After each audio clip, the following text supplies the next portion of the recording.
नमस्कार. I am doctor Gayatri Pandit. Welcome to my channel learning with Gayatri. श्यामचे बंधू प्रेम हा लेसन आपण बघितला, हा धडा आपण बघितला. त्याच्यावरचे प्रश्नोत्तर आज बघायचे आहेत. SSC बोर्डाच्या 7व्या इयत्तेतला हा धडा आहे. हा धडा तुम्हाला सुलभ भारती या पुस्तकातला आहे. तो बघूया आपण आता. आपण अर्थ बघितले बरेचसे. तो धडा शिकताना काही अर्थ बघितले. त्याचा आपण थोडीशी जाता जाता थोडी उजळणी करूया. तप्त. तप्त म्हणजे तापलेला, हीटेड. गरम गरम जमीन तापलेली असते, त्याच्यावरती पाय ठेवला की आपल्याला भासतं ना. रम्य, सुंदर. मोहक, ब्युटिफुल. गंध. गंध म्हणजे वास. निश्चय, निर्णय. डिटर्मिनेशन, ज्याला आपण इंग्लिशमध्ये डिटर्मिनेशन म्हणतो, ते आहे इथे. हट्ट, हेका किंवा ठाम ठरवणे, नक्की ठरवणे. गाबड्या. गाबड्या हा शब्द आपण बघितलाय. गाबडा म्हणजे ठिगळ जे लावतात ना, एखाद्या ठिकाणी फाटलेलं असतं, इथे दुसऱ्या कापड्याचं असं थोडंसं तुकडा तिथे लावला जातो. उत्सुक म्हणजे आतुर. ईगर, गाठोडे. गाठोडे म्हणजे आता मोठ्या कापडामध्ये त्याच्यामध्ये काही कपडे म्हणा किंवा काही वस्तू ठेवतात आणि त्याला वरनं गाठ वाहतात, त्याला गाठोडं म्हणतात. किंवा बोचकं हा सुद्धा त्याला शब्द आहे. फलद्रूप, सफळ किंवा फळाला येणे किंवा त्याच्यामधून काही आपल्याला मिळणे, फलद्रूप होणे, त्यातनं काही आपल्याला मिळतं, त्याला सफल किंवा फ्रूटफुल असा शब्द आहे त्याला. कोरडे, सुक. आपण पावसातनं भिजून आल्यानंतर अंग पुसतो, अंग कोरडं करतो, सुकवतो. कर्ज, उसने घेतलेले पैसे, पैसे किंवा वस्तू. उसनं काही घेऊ शकतो, काहीही घेता येतं. त्याला उसनं म्हणजे तात्पुरतं घेतलेलं आपण त्याला परत द्यायचं असतं. उधार. उधार हे सुद्धा उसने आहे. कर्ज हा शब्द ही त्याला वापरला जातो, पण कर्ज हा थोडासा वेगळ्या अर्थाने पण वापरला जातो. उधार किंवा उसनवार असा दोन्ही शब्द आहेत इथे. आता काही वाक्प्रचार बघूया. धडा शिकत असताना आपण वाक्प्रचार बघितलेले आहेत. धावपळ करणे, धावाधाव करणे. काही गडबड असली की इकडे धावतो, तिकडे धावतो. काही वस्तू आणायच्या असतात, काही वस्तू गोळा करायच्या असतात, काहीतरी पटकन बाहेरनं जाऊन आणायचं असतं. याला सगळी आपण धावपळ करतो ना. कर्ज घेणे, इथेही तोच शब्द आलेला आहे. कर्ज घेणे म्हणजे उसने घेणे. गहीवरून येणे म्हणजे गळा दाटून येणे.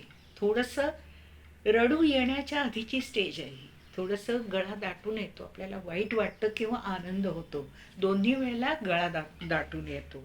पाठीवरून हात फिरवणे, शाबासकी देणे. काही वेळेला काय होतं, आपल्याला काहीतरी छान मार्क मिळतात, आपले वडील, आपले घरातली लोक आपल्याला पाठीवरून हात फिरवतात. असा तुम्ही वाक्प्रचार पण वापरू शकता बरं का. मी छान मार्क मिळवल्याबद्दल मला पाठीवरून माझ्या आईने हात फिरवला, पाठीवरून हात फिरवला, वडिलांनी हात फिरवला, आजोबांनी आजीने हात फिरवला. तुम्ही काही करू शकता याच्यामध्ये. तर काही काही गोष्टी आपल्याला माहिती असतात, माहिती नसतात. तर काय होतं की वेगळी भाषा असते. आता इथे सुद्धा बंधू प्रेम, भावाच्या बद्दलचं प्रेम सांगत असताना काही काही शब्द त्या त्या जागेमध्ये, त्या ठिकाणी, त्या गावात ते शब्द वापरले जातात. तर पर्ह्या असा शब्द असतो. आता पर्ह्या हा शब्द आपल्याला माहीत असत नाही. पर्ह्या म्हणजे ओढा. पिसई आणि सोंडेघर असे दोन शब्द वापरलेले आहेत धड्यामध्ये.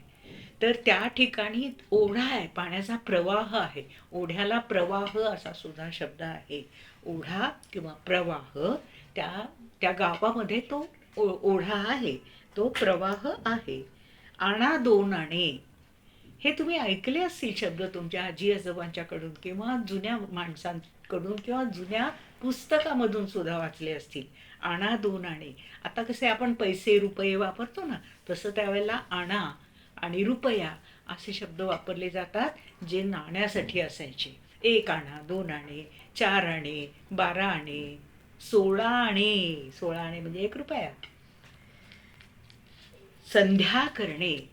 सकाळी आणि संध्याकाळी पूजा केली जाते देवाची. सकाळी म्हणजे अगदी लवकर, ज्या वेळेला सूर्य उगवत असतो, आणि संध्याकाळी म्हणजे सूर्य मावळत असतो, अशा वेळेला देवाची पूजा केली जाते. त्याला संध्या करणे असं म्हणतात.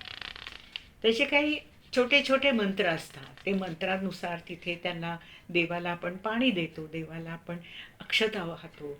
त्यावेळेला ती ती पूजा केली जाते संध्याकाळच्या वेळेला किंवा सकाळच्या वेळेला. संध्या असा त्याला शब्द आहे. संध्या म्हणजे 2 काळाच्या मधला संधिकाल. म्हणजे कसं रात्र आणि दिवस व्हायचा असतो त्याच्यामधला तो काळ, किंवा संध्याकाळी दिवस आणि रात्र याच्या मधला काळ असतो, म्हणून त्याला संधी काळ किंवा संध्या म्हटलं जातं. आता हे झालं, आपण काही शब्द आपल्याला माहिती नसलेले काही शब्द बघितले. आता आता काही आपण रिकाम्या जागा भरूया. काय होतं, तुम्हाला परीक्षेमध्ये जे लेसनमध्ये दिलेले शब्द असतात, लेसनमध्ये दिलेले प्रश्न असतात, तेच दिलेले असतात असं नाही. त्या लेसनमधनं काही प्रश्न काढून तुम्हाला सांगितलेले असतात. तर असे काही प्रश्न आपण बघूया की जे आपल्याला धड्यामध्ये प्रश्न म्हणून असे दिलेले नाही आहेत. तर इथे बघूया. तप्त जमिनीला डॅश शांतवू लागले. हा लेसनमध्ये हे वाक्य आहे बरं का. तर हे वाक्य कसं पुरं करायचं, डॅश म्हणते मी, त्या ठिकाणी शब्द घालायचा आपल्याला. तर तप्त जमिनीला मेघ शांतवू लागले. शांतवू लागले म्हणजे शांत करू लागले, त्याची जी गरमी आहे ती कमी करू लागले.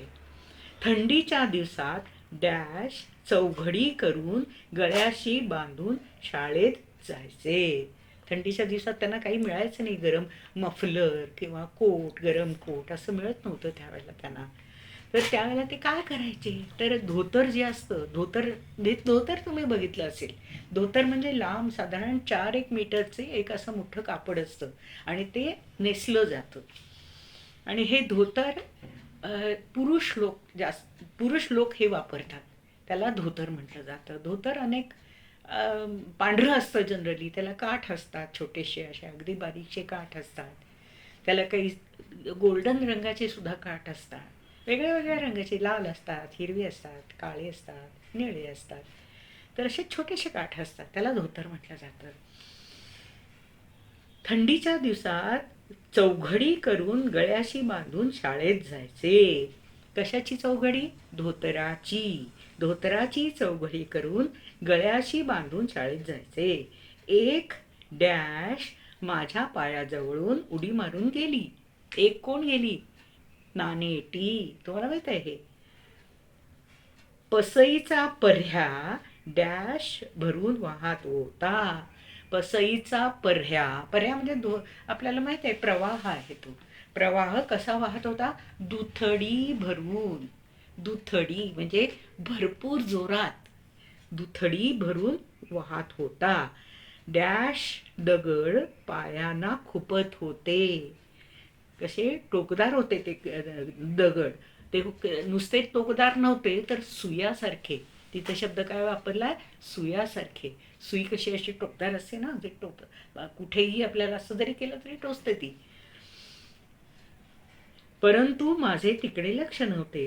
डॅश त्या डॅश नाचातून मी चाललो होतो. त्या पंचमहाभूतांच्या नाचातून मी चाललो होतो. तुम्हाला पंचमहाभूत म्हणजे काय मी सांगितलंय.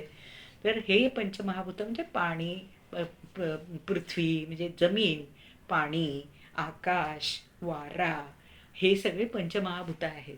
तर ह्या पंचमहाभूताच्या नाचातून सगळंच त्या ठिकाणी भरपूर नाचत होतं, असं त्याची कल्पना केलेली आहे. थंडीत वडील डॅश करत होते व आईने शेगडीत डॅश शेकण्यासाठी दिले होते. वडील काय करत होते, वडील संध्या करत होते. डॅशच्या ठिकाणी आपण संध्या लिहूया. आणि आईने शेगडीत निखारे शेकण्यासाठी दिले होते. निखारे म्हणजे मी तुम्हाला सांगितलंय त्यावेळेला, निखारे म्हणजे कोळसे जे पेटलेले असतात ना, लाल लाल, अगदी निखारे म्हणजे आग असते त्याच्यात, नुसतेच कोळसे असत नाहीत, पेटलेले कोळसे याला निखारे म्हटलं जातं.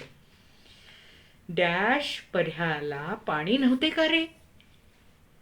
डॅश पर्ह्याला पाणी नव्हते का रे? सोंडे घरच्या पर्ह्याला पाणी नव्हते का रे? डॅश या प्रेमावर कोणाची डॅश नको पडायला. या प्रेमावर कोणाची दृष्टी नको पडायला. दृष्टी पडायला नको, हे व्यवस्थित जे चाललंय ते चालू द्या असं. आता याच्यामध्ये तुम्हाला कोणी कोणाला काय म्हटलं असं प्रत्यक्ष लेसनमध्ये दिलेलं नाही आहे, पण त्यावेळेला अनेक संभाषण झालेलं आहे. वडील बोललेत, आई बोलली आहे, श्याम बोलला आहे, श्यामचा भाऊ पण बोललेला आहे. हे कोणी कोणाला म्हटलं हे तुम्हाला तिथे सांगता आलं पाहिजे. हा भाग तुमच्या प्रत्यक्ष धड्यामध्ये जरी दिलेला नसला तरी आपण त्याचा अभ्यास करू शकतो. तुझे अण्णा दादा मोठे होतील, रोजगारी होतील, मग तुला 6 महिन्यांनी नवीन सदरा शिवतील. आता नको हट्ट करू. हे आई म्हटली आहे. आई कुणाला म्हणाली आहे? लहान भावाला. त्याचं नाव आहे पुरुषोत्तम. इतक्या तिथे एवढंच लिहायचं तुम्ही, आई पुरुषोत्तमला म्हणाली, एवढं जरी म्हटलं तरी बास आहे. इतक्या पावसातून श्याम कशाला आलास? सारा भिजलास ना. हे कोणी कोणाला म्हणालं? श्यामची आई श्यामला म्हणाली, कारण तो भिजून आला होता. सोंडे घरच्या पर्ह्याला पाणी नव्हते का रे? श्यामचे वडील श्यामला म्हणाले. पुढे बघू. आई मी कर्ज काढलेले नाही, चोरीही केलेली नाही, फीचेही पैसे खर्चले नाहीत. श्यामनं आपल्या आईला सांगितलं. एवढंच तुम्ही लिहू शकता. याच्यापेक्षा त्याच्यामध्ये जास्त उत्तराची काही अपेक्षा नाही आहे. आता पुढे बघूया. नवीन पाऊस सुरू होण्याच्या मातीवर, नवीन जेव्हा पाऊस सुरू होतो त्यावेळा मातीवर काय परिणाम होतो? तर तिथे एवढंच लिहायचं की मातीवरती पाणी पडल्यानंतर त्या तापलेल्या मातीतून सुंदर वास येतो, सुवास येतो, सुंदर गंध येतो. असं तुम्ही लिहिलं तरी बास आहे. श्यामने कोणता निश्चय केला होता? निश्चय म्हणजे डिटर्मिनेशन. काय निश्चय केला होता त्यानं? तर गणेश चतुर्थीच्या वेळेला आपल्या लहान भावाला कपडा घ्यायचा, सदरा घ्यायचा, हे त्यांनी निश्चय केला होता. त्यानं केला. सदऱ्याच्या ऐवजी त्याने कोट केला, म्हणजे त्याच्याही जास्त चांगला प्रकारानं भावाला गिफ्ट केलं. लहान भावाला आईने कसे समजावले हे आपण बघितलं. तिनं सांगितलं, आत्ता हट्ट करू नकोस, तुझे दादा अण्णा मोठे होतील, रोजगारी होतील, आणि त्यावेळेला तुला 6 महिन्यांनी सदरा मिळेल, नवीन कपडा मिळेल, असं आईनं, आत्ता हट्ट करू नको असं आईनं सांगितलं त्यांना. आता पुढे बघू. श्यामने नवीन कोट शिवण्यासाठी काय केले?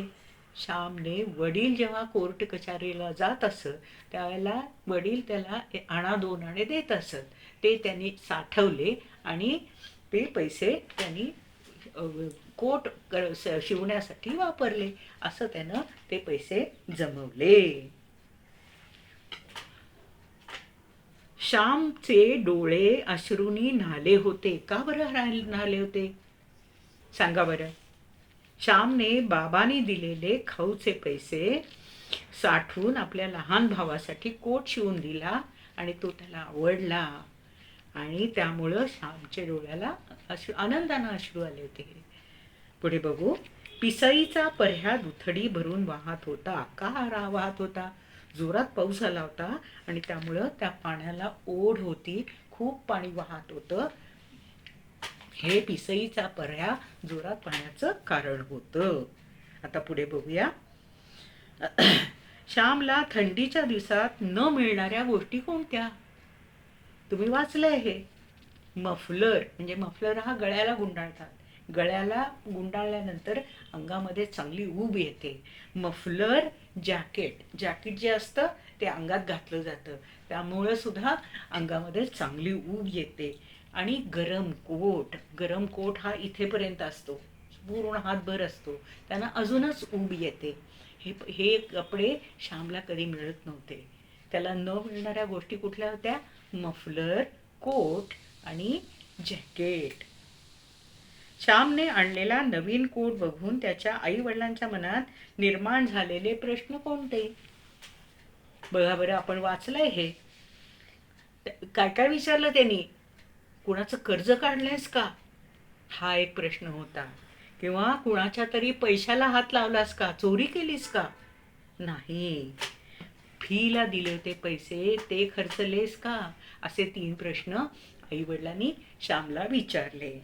आता पुढे बघू आपण.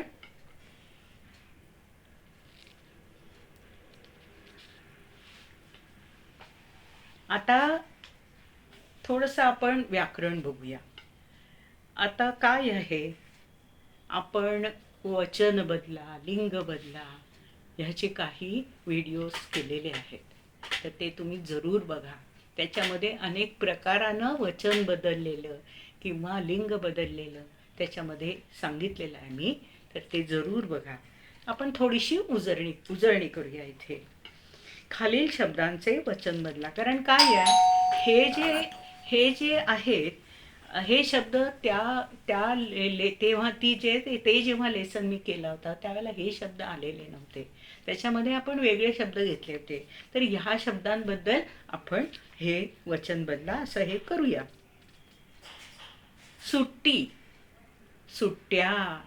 खूप सुट्ट्या मिळाल्या आम्हाला. वर्षभरात 50 सुट्ट्या मिळाल्या. झालं ना, अनेक वचन बदललं ना.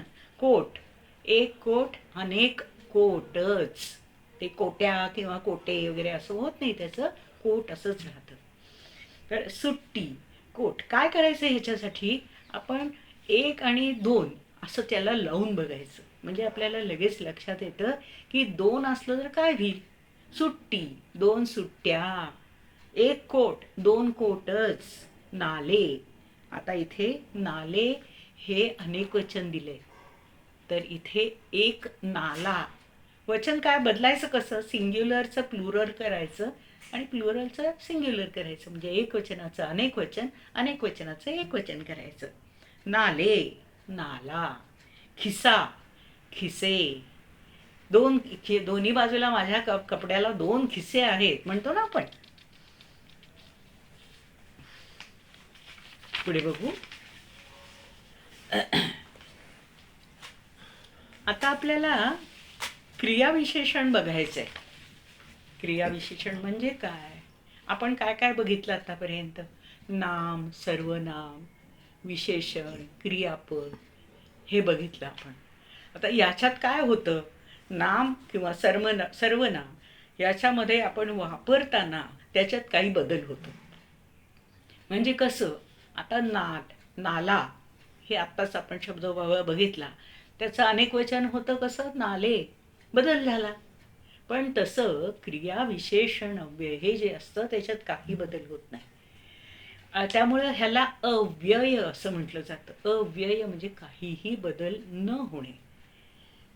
पण काय होतं? नाम, सर्वनाम, विशेषण, क्रियापद ह्याच्यामध्ये सगळा बदल होत जातो. विशेषण करताना स्त्रीलिंग किंवा पुल्लिंग हे बदलताना त्याच्यामध्ये बदल होत जातो. चांगली मुलगी, चांगला मुलगा, बदल झाला ना. असे बदल अव्ययामध्ये कधीच होत नाहीत. ते अव्यय म्हणजे ज्याच्यामध्ये काही बदल होत नाही त्याला अव्यय म्हणतात. आता आपण आज बघणार आहोत क्रियाविशेषण अव्यय. आता क्रियाविशेषण याचा अर्थ काय? क्रिया म्हणजे ॲक्ट, काम करतो, कुठलीही हालचाल करतो, कुठली मनाची असेल, बुद्धीची असेल किंवा शरीराची असेल, कुठलीही हालचाल जी असते ती क्रिया म्हटली जाते. तर त्याला जास्त काही सांगायचं असेल, त्या क्रियेबद्दल जास्त सांगायचं असेल तर त्याला क्रियाविशेषण अव्यय असं म्हटलं जातं. म्हणजे कसं? भरभर चालला, चालला की नाही तो? कसा चालला? भरभर चालला. तर इथे काय झालं, चालण्याचं, चालणे ही क्रिया आहे, त्याच्याबद्दलची जास्त माहिती दिली आहे, म्हणून त्याला क्रियाविशेषण अव्यय असं म्हटलं जातं. तर हे क्रियाविशेषण अव्यय जे आहे त्याला आपल्याला क्रियेबद्दलची जास्त माहिती सांगणारं अव्यय आहे ते. तर आपण हे बघूया आता. रोज पैसे मोजत होता. कोण? श्याम मोजत होता रोज. आता रोज ह्या शब्दामध्ये काही बदल होणार नाहीये. रोज श्याम बदलू देईन, तुम्ही बदलाल किंवा आणखी तुमची बहीण बदलेल, काही बदल होत नाही. रोज माझी बहीण पैसे मोजत होती, रोज असंच राहिलं, त्याच्यात काही बदल होत नाही. पण हे रोज कशाचं आहे? काळ सांगणार आहे. त्यामुळे हे कालवाचक क्रियाविशेषण अव्यय होतं. तर क्रियाविशेषणाचे 4 प्रकार असतात. त्याच्यामध्ये आपण 4 प्रकार क्रियाविशेषणाचे बघू शकतो. तर ते कुठले आहेत? कालवाचक क्रियाविशेषण, स्थलवाचक क्रियाविशेषण, रीतिवाचक क्रियाविशेषण आणि परिमाणवाचक क्रियाविशेषण. आता हे कसं आहे बघा. कालवाचक क्रियाविशेषण. आता रोज पैसे मोजत होता, रोज हे काल दाखवणार आहे. तर इथे काय, ती वेळ काय आहे? काल म्हणजे वेळ. काल ह्याचा अर्थच वेळ.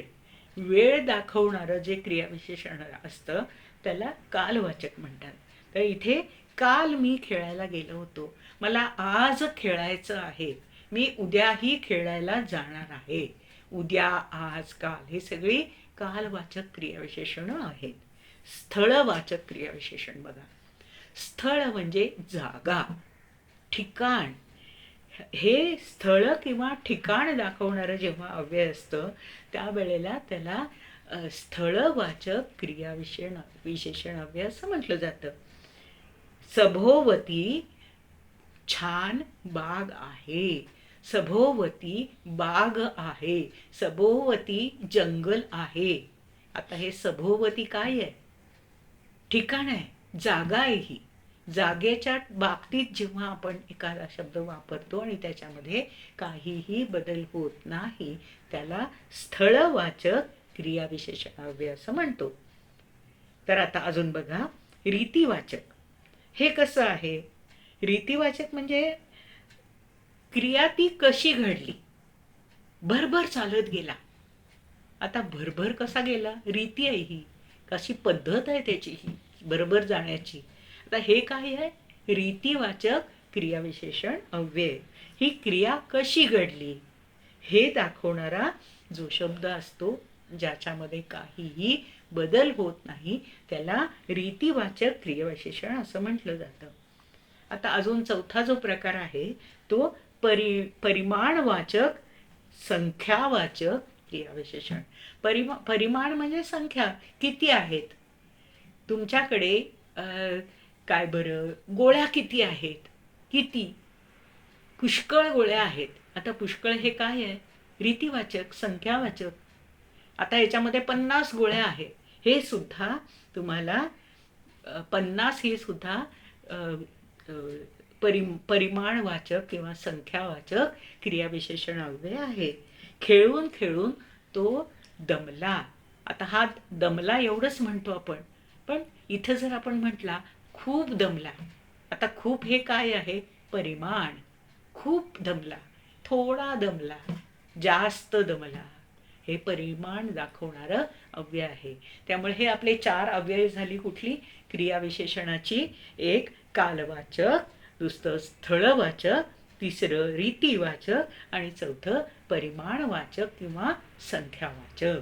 असे हे 4 क्रियाविशेषण अव्यय आहेत. आता काही शब्द आपण बघूया आणि ते ह्या क्रियाविशेषणाच्या कुठल्या प्रकारामध्ये बसतात ते बघूया. तर ह्याच्यामध्ये मी एक एक सांगेन. तिथे, तिथे, जागा, स्थळ, स्थळवाचक क्रियाविशेषण अव्यय. दररोज, दररोज काय आहे? दररोज हे काळ, काळ दाखवणार आहे. दररोज, आज, उद्या, परवा, दररोज काळ दाखवणारं, म्हणून हे काय आहे? कालवाचक क्रियाविशेषण अव्यय. पुढचं बघूया. क्षणोक्षणी, प्रत्येक क्षणी. हे काय आहे? काळ दाखवतात. क्षणिक त्या क्षण दाखवतात, काळ दाखवतात. त्यामुळं क्षणोक्षणी हे काळवाचक क्रियाविशेषण अव्यय. आता बघा, टपटप, टपटप किंवा जोरात. हे कसं दाखवतंय? हे जोरात म्हणजे रीती दाखवतंय. टपटप पाऊस पडतोय. कसा आहे? कसा पाऊस पडतोय? टपटप पडतोय. तर इथे काय आहे? रीती दाखवणार. किंवा किंवा वारा जोरात वाहत होता. जोरात काय आहे? रीती दाखवणारा.